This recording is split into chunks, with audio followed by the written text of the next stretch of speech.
కేరళ సర్కార్ ఆర్థిక సంక్షోభం చివరికి కోర్టులోనే ఒప్పుకున్నటువంటి పరిస్థితి. ఈ అసలు అత్యంత విద్యావంతులు ఉండే రాష్ట్రం ఏంటి? ఈ పరిస్థితికి ఎందుకు వచ్చింది? ఈ అంశం మీద చాడా శాస్త్రి గారికి సంబంధించిన కథనం ఒకటి చూద్దాం.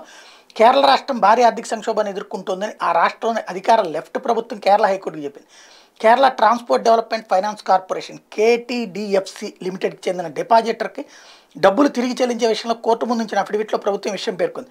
మన రాష్ట్రం ఇప్పుడు ఆర్థిక ఇబ్బందులు దశ గుండా వెళ్తోంది. ప్రభుత్వం వద్ద ఉన్న ఆర్థిక వనరుల లోపలే అంటే పిటిషనర్ దారికి ఏదైనా అనుమతించాలని ప్రభుత్వం వాదించింది. అయితే ప్రభుత్వం ఈ వాదన హైకోర్టు ఒప్పుకోకుండా అయితే కేరళ ఆర్థిక వ్యవస్థ అత్యవసర పరిస్థితిలో ఉందా అని తిరిగి ప్రశ్నించింది.